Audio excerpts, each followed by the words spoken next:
Our format is simple. To those of us who admitted we were alcoholics, sobriety is a miracle. Thus, we request those who participate in this meeting emphasize the following: gratitude for sobriety and positive aspects of recovery.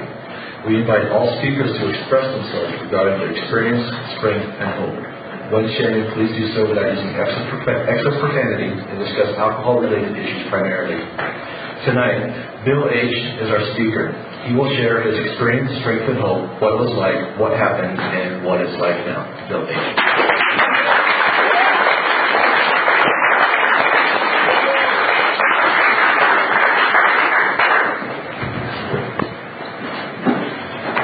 Thank you. I guess I want to start off with something that was impressed upon me by some people who showed me how to do this thing. Eric, I hope you stay with us, my friend. This thing probably feels really weird right now, but if you hang around, it gets pretty normal. It gets pretty good. I'm an alcoholic. My name is Bill. I'd like to start off with just a brief prayer, if that's all right with you.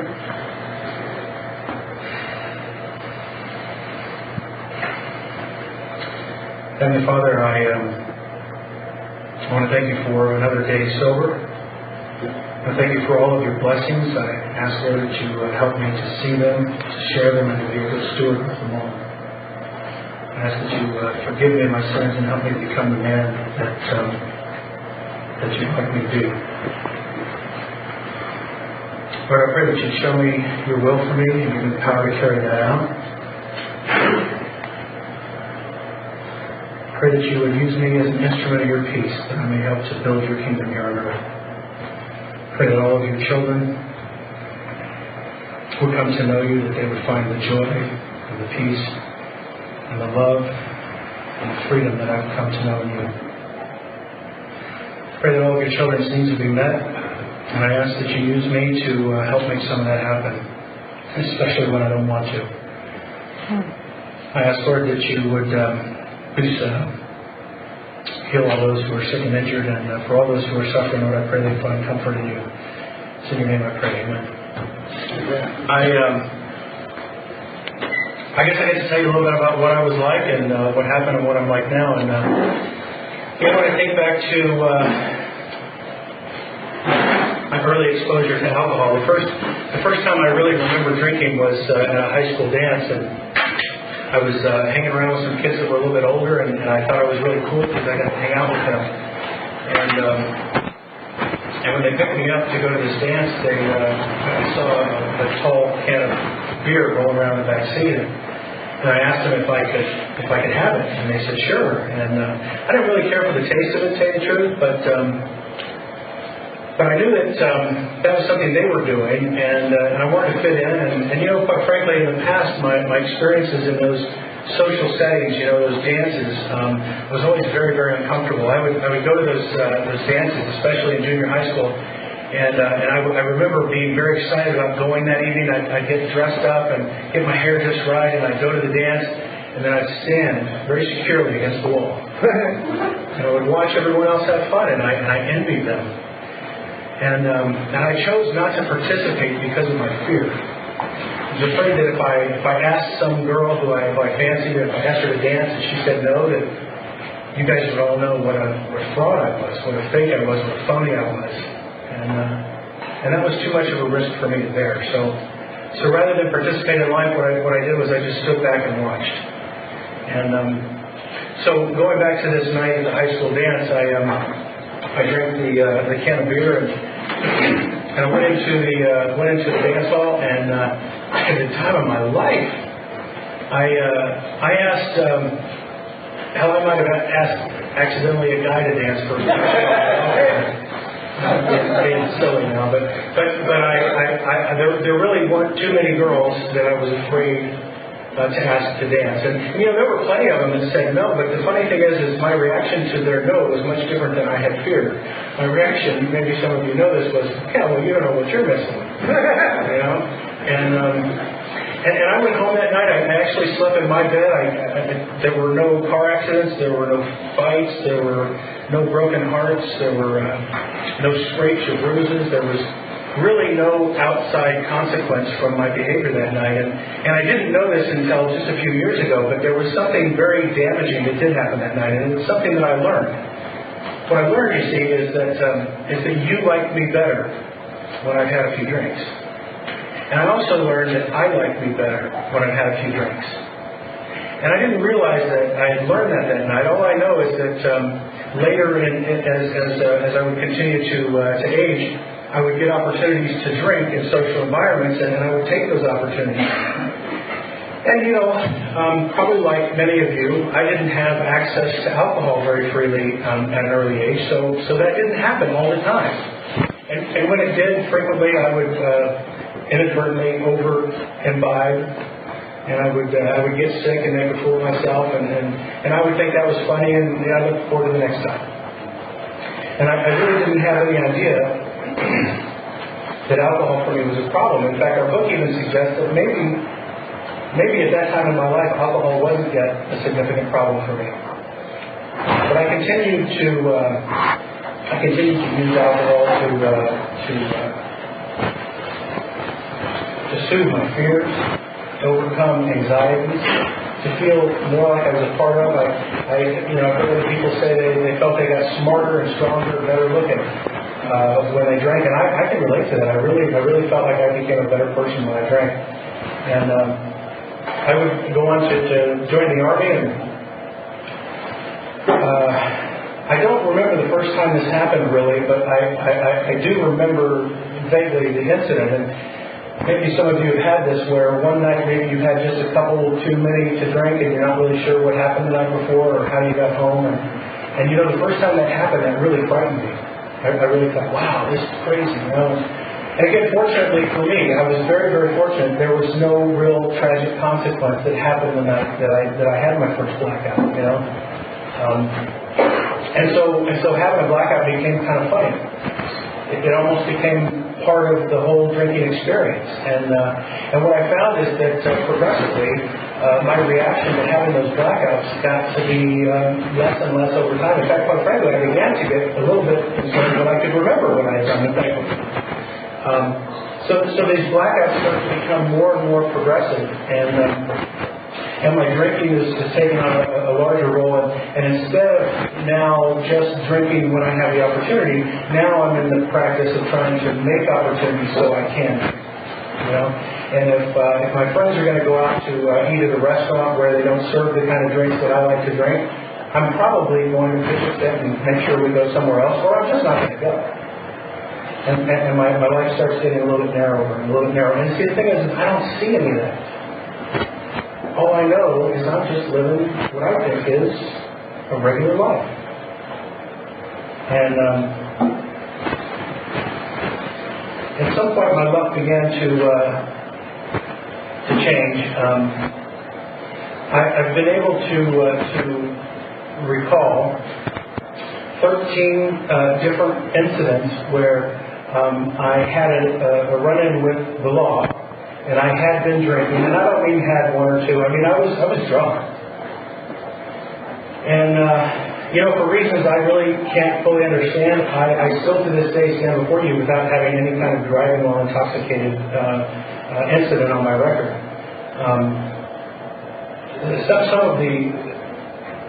Some of those experiences were really kind of bizarre. Like one night I'm so drunk, and we're on the highway, and then the highway patrol in Texas pulls us over, and the girl that I'm with starts puking, and so the cop just doesn't want to mess with that, so he lets us go. I mean, how many people does that happen to? I mean, that's really kind of rare. And another time I was in the Army, and I don't know if any of you have been in the service, but when you get busted while you're in the military, oftentimes you have this double jeopardy kind of stuff. And even if you don't have double jeopardy, the military has a way, at least when I was in, had a pretty severe way of dealing with people who did things like driving under the influence. And more than one time I remember driving on base and the officer saying, have you been drinking? And of course you say, well, I had one, right? And so they start giving me the touch the nose, the alphabet backwards, and the guy's just getting ready to put the handcuffs on me, and I tell him, I say, man, you're not going to believe this, but as it turns out, I happen to be the soldier of the year here It was true. And he said, and I said, if they punish me, it's going to be really severe. They're going to make an example out of me. And so you know what he did? He said, park your car and walk home. Stuff like that just doesn't happen to most of my friends. And eventually my luck would wear out. And I was going to visit a dear friend. He had been married to my sister for a couple of years, and they'd gone their way, but he and I were still friends. And I went out to visit him out at Lake Havasu. And on the way into the Lake Havasu area, I'm driving and I start seeing these billboards. And the billboards say, don't drive a water vehicle and drink. Right? And I think, that is a good idea. I mean, there are people who should not drink and drive a boat. I don't happen to be one of them, but there are clearly people for whom that message makes sense. And I must have gone past 2 or 3 of those on the outskirts of town, and then I got in close enough where I could hear the local radio stations, and they're playing radio spots that say, whatever you do, because this was Memorial Day weekend, 1999, and they say, whatever you do, don't get caught drinking and operating a boat. And again, I think that's a really good advice for some people. And then I get to my friend's house and we're watching TV, and there's television ads that are saying the same thing. And the next morning we got up and we went to the grocery store and we got a 30-pack of beer and we went and rented a boat. Because that's what we had intended to do. And later that day, I thought it'd be really cute if we were taking turns skiing in a 3-foot swell, which is really pretty stupid. But he had fallen, and I thought it would be kind of cute to throw a wake of water at him. And so I gunned the boat fast forward and turned real fast in front of him. And when I turned the boat, there was something in my gut that just was very uneasy. And I turned around, and what I saw was a circle of red water flowing around my friend. And to this day, I still do not have the foggiest clue how I managed to get him out of the water and into the boat. But when I did get him onto the boat, there were 3 very significant cuts on his rear end, and through one of them, I could see through about 5 inches of split flesh and could see his hip bone. And we drove the boat as fast as we could to the dock. And crazy thing, my friend says to me, he says, get rid of the beer cans. So we're driving, 40 miles an hour in a boat, or as fast as we could go in the boat, through a no-wake zone. So there's people on the shore that are screaming at us. And there's, this constant ribbon of silver bullet cans flying out of the boat. And we pull up to the slip in the boat, and I jump up out of the boat, and I'm frankly so drunk I can't even really walk with great dexterity. So I fall down at least once, running in to tell them to call 911. And they did. The ambulance came, and about the same time the ambulance came, I thought, there's probably another set of lights coming for me. And sure enough, the police came and got me, and I got to spend the night in jail. And that was I don't mean to take anything away from my friend's experience, because I would never want to change places with him. But I can tell you that for myself, that was a very displeasing, uncomfortable evening. I didn't know if my friend was going to live or not. I was feeling, as our book says, that pitiful, incomprehensible demoralization. I felt like the worst kind of person on the earth. And I'm not sure exactly how or why this happened, but on Sunday morning the judge appeared, and I went in that state of mind, and the judge gave me 1 more night in jail and a $600 fine and sent me on my way. I don't know about you guys, but that seems like a pretty light sentence for that kind of offense. And, I think about it often. I can't imagine how I could have, on purpose, ever done that. I mean, to get that close to cutting him in the torso, in the head, anywhere, and seriously killing the guy. In water, in a boat. How that happened, I just can't imagine. And I have to consider it something of a miracle that he's still alive and that I'm not in prison for having killed him. And that's what it was like for me when I was drinking. And what happened for me is that was, by the way, 1999. My sobriety date is it's a Monday, the 11th of April of 2005. So I had 6 more years of drinking to do. And during those 6 years, that closing in of my life that I described earlier really began to take larger and larger proportions. I rarely left the house. I thought at one point it was a real good idea. When I moved from Houston back to Visalia. And for some reason I thought it would be a good idea if I bought one of those refrigerators that you can put a keg in, because I thought it would save money. I never did save any money, but I certainly drank an awful lot.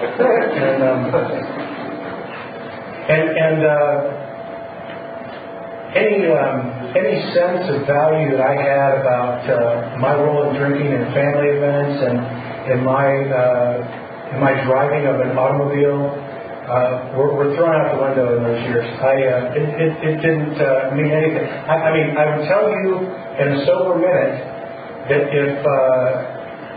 if you asked me, is it right or wrong to drive while you're intoxicated, I would say clearly it's wrong, and I'm not going to do it.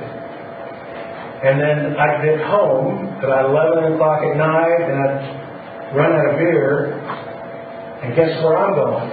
I'm going to get some more. And I'm sure as heck not going to walk a quarter mile when I got a car sitting in the garage. That's what it was like for me.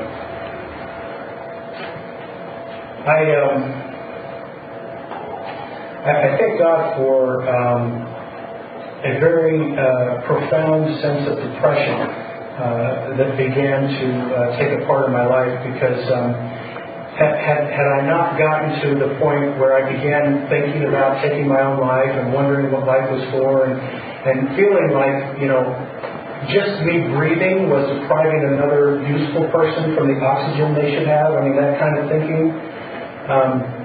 If I hadn't gone through that severe depression, I don't think that my family would have seen me deteriorate the way that I did. And thankfully, my family took a great risk, and they confronted me one Saturday morning, and they did, like maybe some of you have experienced. They asked me to go get some help. And I got to tell you that at that point, I was ready for anything.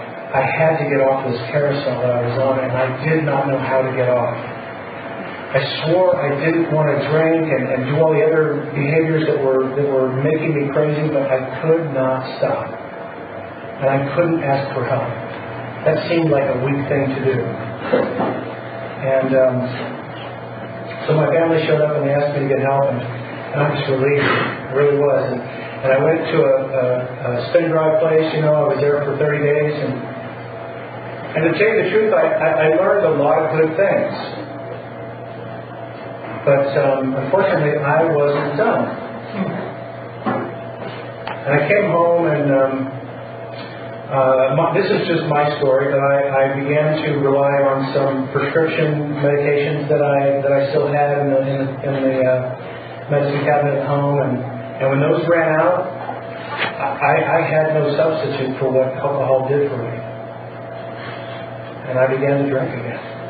And I drank when the woman that I was with at the time said, "If you drink, I'm done with you." Whatever you got to do, babe. Yeah. I got to get well. I got to do what I got to do. I really believe this. You can't scare an alcoholic like me. So I don't care what the consequences of my drinking you might threaten me with. I'm not going to stop drinking because I'm afraid of the consequences of drinking.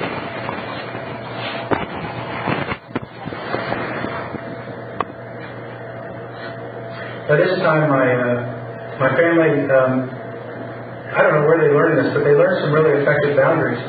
My mom, who lives down in Southern California, when she would come to town, she'd tell me things like, If you want to see me, I'll meet you at a meeting.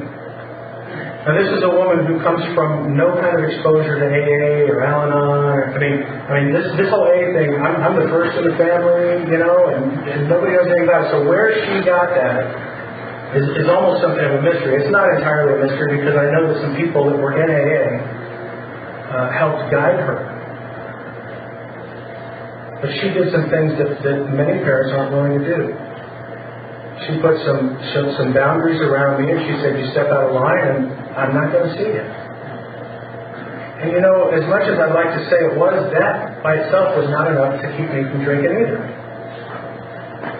I don't really know, to tell you the truth, what it was that got me to want to quit drinking. On Monday morning, the 11th of April, I went to the Visalia Lano Club. There's a morning meeting that meets there Monday through Saturday, and I wasn't going there because I wanted to be there. I was going there because it was just had become a habit, and I didn't know what else to do. And I woke up that Monday morning just off of a weekend of drinking.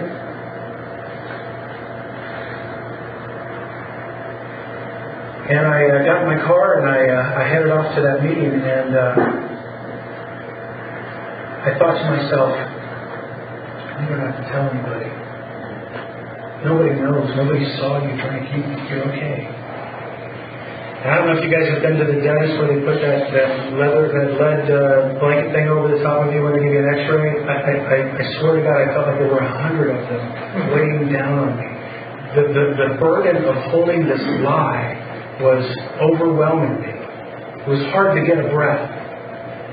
And I got to the Alano Club, and I sat down where I'd been sitting for the last 6 or 8 months. And by that time, by the way, until that weekend when I went back on a spree, I had managed to get about 4 months sober, which was more time than I had ever managed to put together. And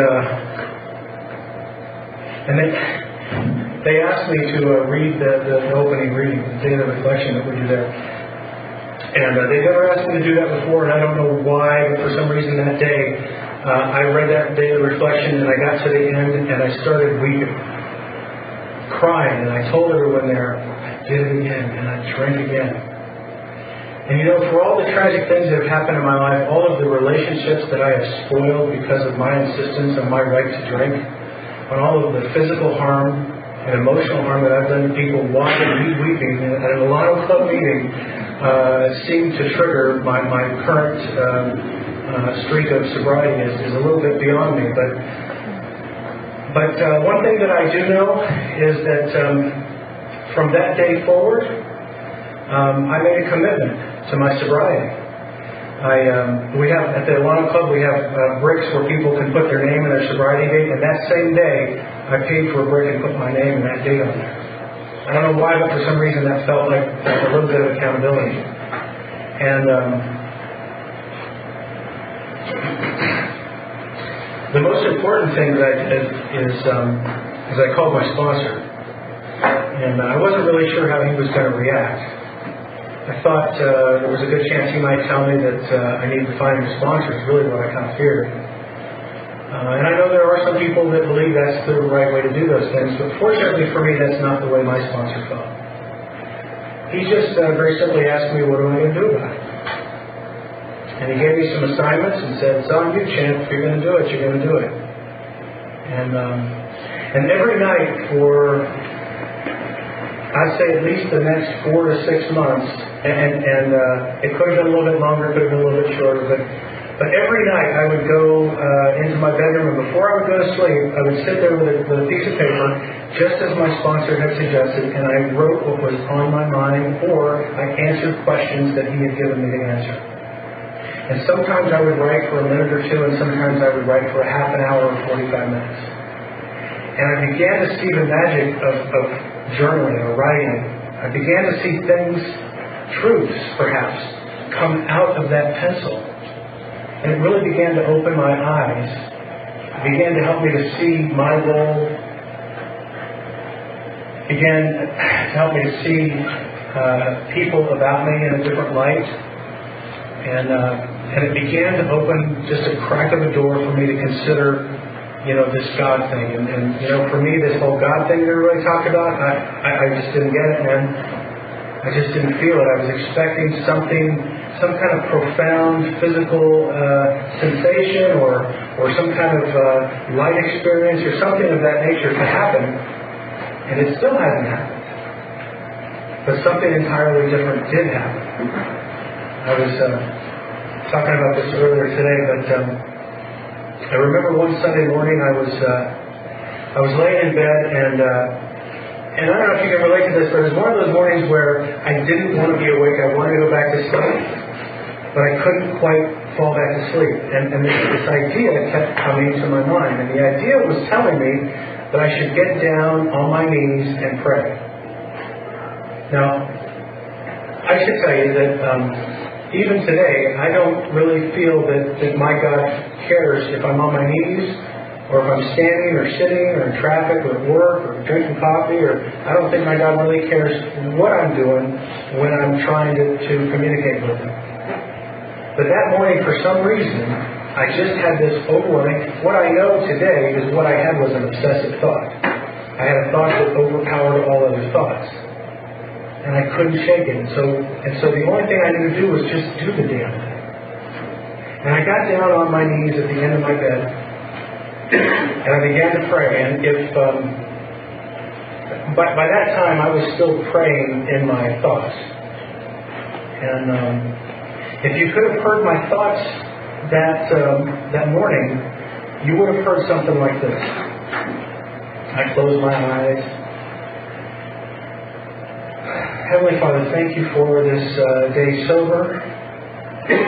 I ask you for knowledge of your will for me and the power.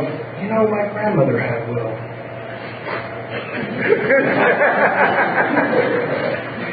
I was supposed to get my grandfather's gold watch. I bet that SOB of a father of mine has got that watch and he ain't giving it to me. I bet he's got a bunch of other stuff he's supposed to have too. That guy is the one. And I start thinking about all the ways I'm a victim of my father. And one of the thoughts that occurs to me is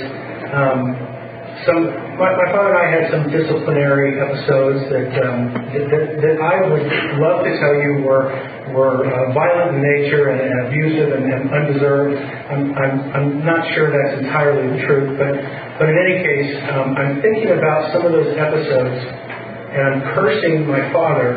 And about that time, my eyes open. And I see on this nightstand a picture of me when I was probably in first grade or second grade or kindergarten, somewhere in that time frame. And it's a little frame that my grandmother had, and I don't remember why or when exactly I put that there. It was recent. But I was the only one in the house, so I had to put it there. Okay, I blame it on somebody else for sure. But anyway, I noticed this picture there, and while I'm ramping up into this victim tirade with my father, I say, yeah, how could he do those things to that cute little kid? I was cute when I was that age, and. Now we're getting into opinions, right?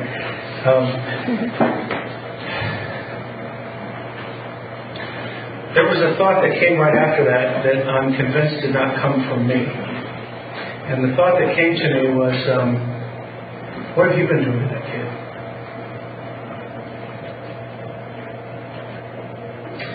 And what I got out of that experience was just a glimpse of I guess maybe a little bit of truth. I got to see that, maybe things weren't all the way I've always seen them or thought they were. Maybe there was another side to some of these stories that I've been telling myself. Maybe I've been living according to some lies for a very long time. Now, don't get me wrong. I didn't get real spiritual and have any much else growth that happened that day, but that was still a pretty significant event for me. And it kind of opened my mind to consider that maybe I just don't know everything. And what I'd like to do now is tell you a little bit about what I'm like now. Tonight I feel really loved.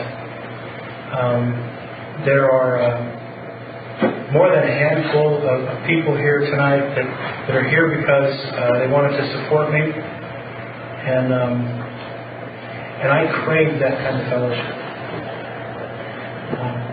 I have a sponsor today, and he's here. I have a wife today. I got married a little less than 2 years ago, and I can tell you that I still have a lot to learn about being a husband, but the relationship that I have with my wife is unlike any male, female, significant other, intimate in nature relationship that I've ever had or ever imagined. I share a very deep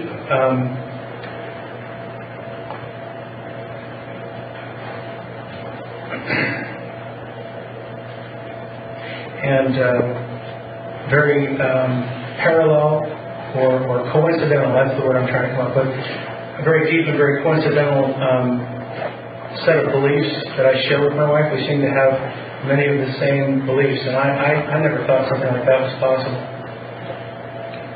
I have friends, and I have men that I sponsor, men that give me the privilege of taking them through the steps as my sponsors have taken me. And I have a relationship with a God that I'm getting pretty close to the point where I'm comfortable with the fact that I'll probably never fully understand Him. I don't really know exactly how He works. I was in a men's sort of prayer group thing, Bible study kind of thing, which to me is just bizarre how a guy like me could ever end up in a situation like that. But I was in this Bible study for about 4 years, and at about the third year, I remember one of the guys coming and talking about prayer. He wanted to really talk about the power of prayer in his life, and you know what? Even by that time, I had probably about 3 years sober, I guess. And I had a growing relationship with God, but I still was a scoffer at the power of prayer.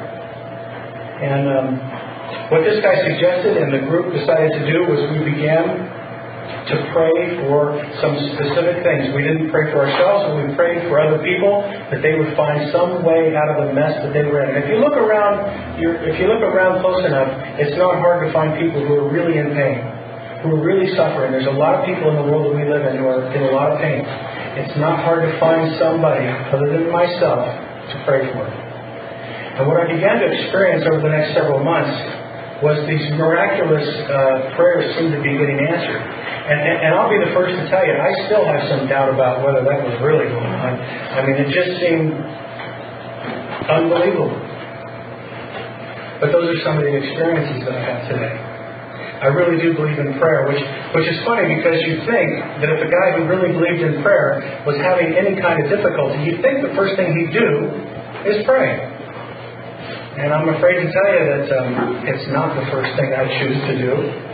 I seem to live by instinct, and my instinct seems to be really closely tied to this idea that if there's a problem, that the solution is very clearly tied in applying more bill.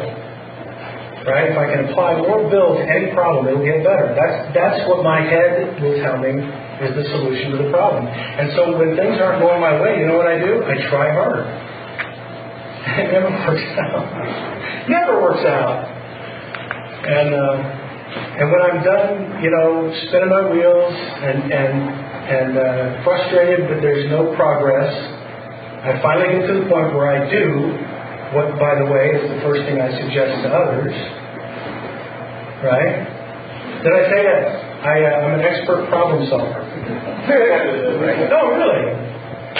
It just doesn't work on my problems. It solved everybody else's, but not my own.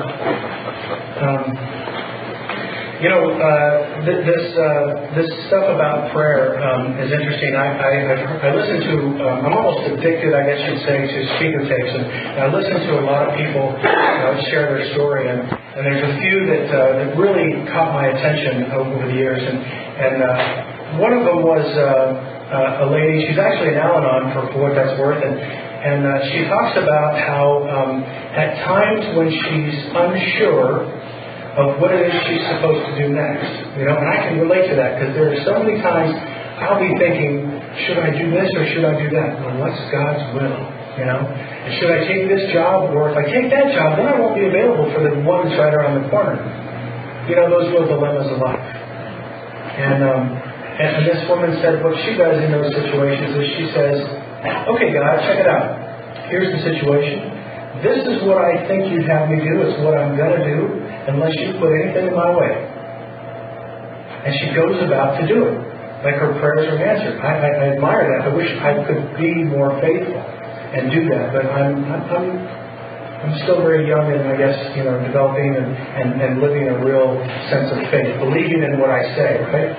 Maybe I'm still just talking myself into this stuff right now. But anyway, she says she goes on her day and she says there's been situations where she's on a path to do what it is she thinks is the right thing to do. Something will get in her way, and she'll stop and go another direction, and she figures that's God's will. So I think that's a pretty good prayer. And there's another one that kind of scares me every once in a while. There's a woman who says, here's her prayer. She says, God, please have people treat me today the way I treated people yesterday. I got to be really careful about the day I choose to say that. And I want to tell you, a little bit about my father.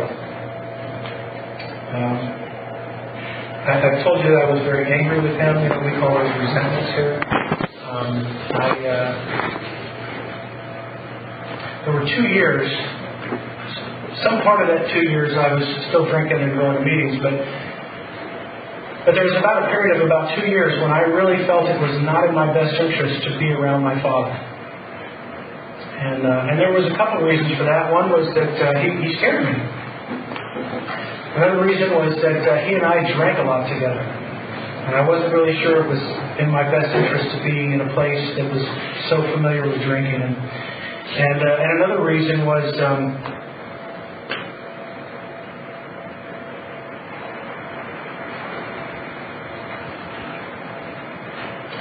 I was just a little bit afraid of what I might say.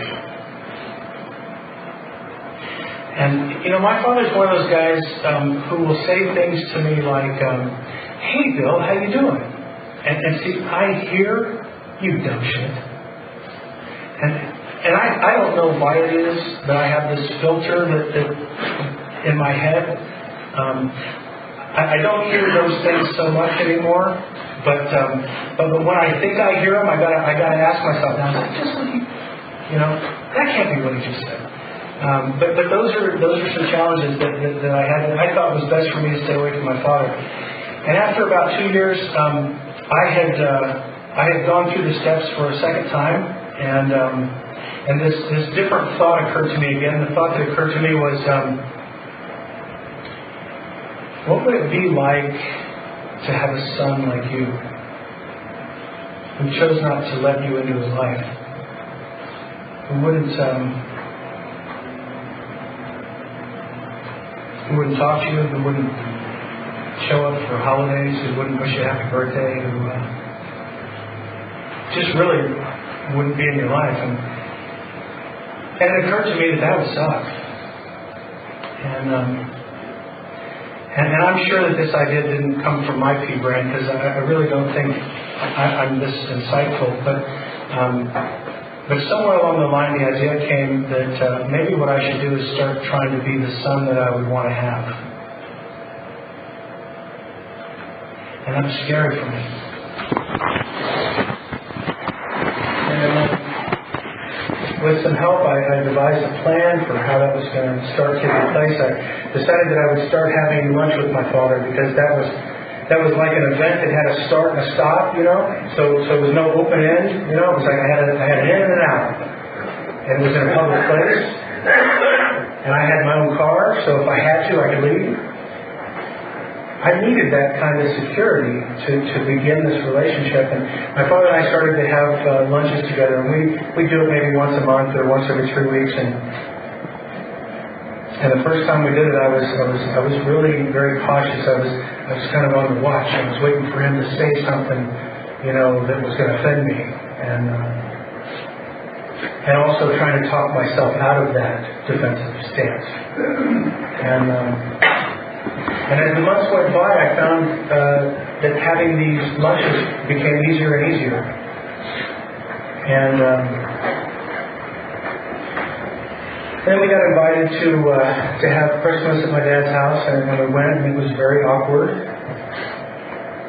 But we went, and then, I don't know, there was a birthday. Yeah, we went to Dad's birthday, and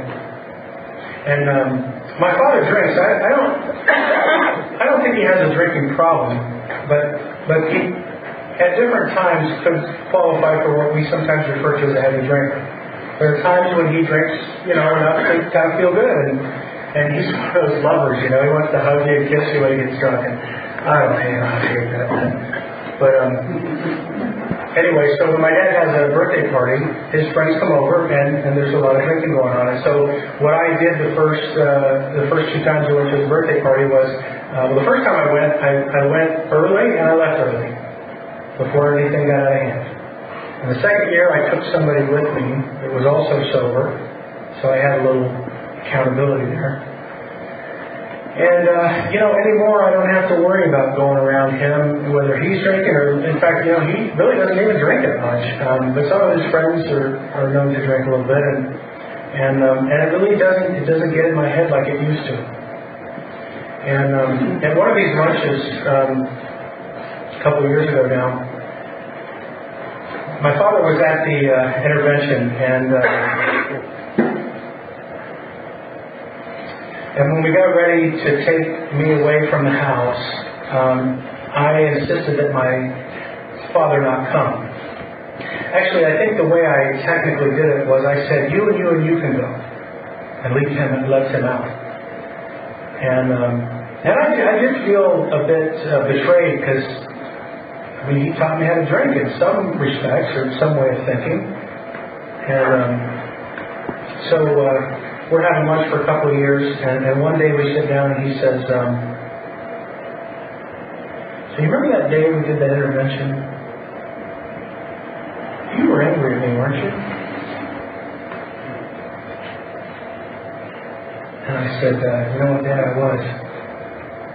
was angry with you. And I'm not angry with you anymore. I was angry because I was holding you to a standard that I wasn't willing to live to. And in a very general way, I talked to him about the process of the 12 steps and how I had to look at my part first, and how I went to him and made amends, and that I've learned now that if I want forgiveness, I have to extend it. My dad and I have a really good relationship today. And I feel really blessed to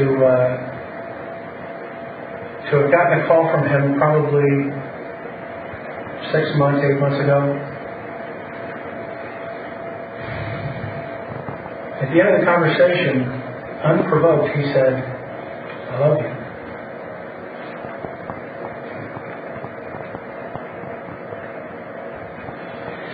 I think one of the reasons that really means so much to me today is because about a month ago he had a stroke. And it's the weirdest damn thing, he seems fine, but he can't talk. And I'm so glad that you people taught me what I needed to know to get that before it was too late. And I had men in Alcoholics Anonymous tell me, I would go to meetings and I would complain about my father, and they said, you know what? You need to be really happy you got one. And they encouraged me to do the things that I've done.